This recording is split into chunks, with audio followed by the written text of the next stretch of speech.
on Fridays. I'm Al McCauley, and today I want to talk to you about a saint that is not very well known, but I would say is becoming increasingly popular in our own time. And I'll speak to why I think that is at the end of this episode. But I'm talking about the miracle monk of Lebanon, whose feast we remember every year on July 24th. And his name is Saint Youssef Charbel.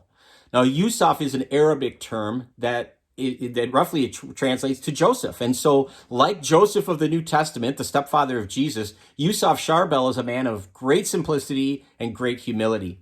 He was born in 1828, and he's going to die in 1898 in Lebanon. And Lebanon is just to the northern part of Israel, just to the north of Israel. He's going to live there his whole life. He's never going to move out of the country. Again, he was a very simple man, and he was a very humble man. He grew up in a very religious household, and so he was always kind of bent toward that and wanted to pursue a life of celibacy and of priestly ordination, which he did. Now, he is a priest in what's called the Maronite Rite. It is an Eastern Rite Catholic church. It's connected to the Pope. It's still in communication with the Pope, but it's one of 22 self-governing churches within that umbrella, and they have their own hierarchy, their own clergy, and they're generally headed by a patriarch. But again, they are in communion with the Pope, in communication with the Pope. As I said, he was ordained as a priest. He lived as a very simple man. He spent a lot of his years as a monk. And the last 23 years of his life, he spent as a hermit. So he was a lot of alone time, praying and fasting, manual labor. And he had great devotion to the Blessed Mother and to the Eucharist. And I think it was because of this simplicity and this humility, people were drawn to him. They saw holiness in him, and they sought him out oftentimes for encouragement, for counsel.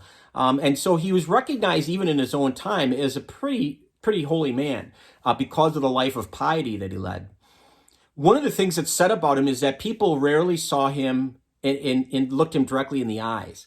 And that was because he said he always was looking down, because it was his posture of humility before God, or he was looking up to the heavens in praise of God. So it was rare, it was said, that people could ever see what his eyes looked like. In fact, oftentimes in iconography and pictures, we have very few depictions of him in art or in photography. But what we do, oftentimes he seems to be looking down. And again, that's because of his humility, or looking up because of his praise of God. Like I said, he's going to die when he's 70, but it was said that when he died, there was a strange light that encircled his body and eventually his grave where he was buried. Some 50 years after he was buried, he was dead and buried, his body was exhumed to move into a more dignified chapel, perhaps, and it was said that that light continued to shine. But it also was said that when they exhumed his body, he was what we call an incorruptible. Now, an incorruptible, I've talked about this with other saints in the past. An incorruptible it's a mystical experience that says that the body's decaying process is either stopped entirely or it's at least slowed down unnaturally. And all it really does is it should remind us that it speaks to the sanctity of that person's life, that somehow their holiness still continues to persist even after their death. And of course, we believe that as Catholics, we believe in the communion of saints, that Saint Youssef Charbel is still in heaven and he can still pray with us and intercede for us.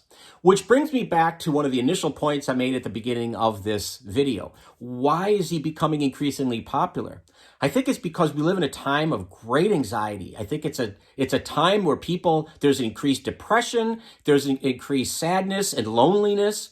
And I think that Charbel is somebody that reminds us that if we have troubled hearts, that all we need to do is seek Christ. Christ is our peace. That our troubled minds, our troubled souls, all of the anxiety of the world is fleeting. It's fleeting, and we need to really, as St. Luke says, we need to have our, where your heart is, there will your treasure be. And so we need to focus on Christ. We need to focus on the kingdom. And Charbel was a great example of somebody who lived that. And so I think perhaps people are looking to him to say, hey, help me to get over my troubled mind, my troubled soul. Help me to get over my anxiety. So anyway, Youssef Charbel, Saint Youssef Charbel is a great man to get to know. Like I say in all these episodes when I talk about saints, I'm just scratching the surface. There's so much more that you could learn about him, and I hope this video has inspired you to do just that. So thanks for watching. If you'd like to share this content, that would be wonderful. We'd love it if you would subscribe to our YouTube channel or follow us on Facebook. But either way, please keep tuning in every Friday for Fish on Fridays. Until next time, please be good to each other and God bless.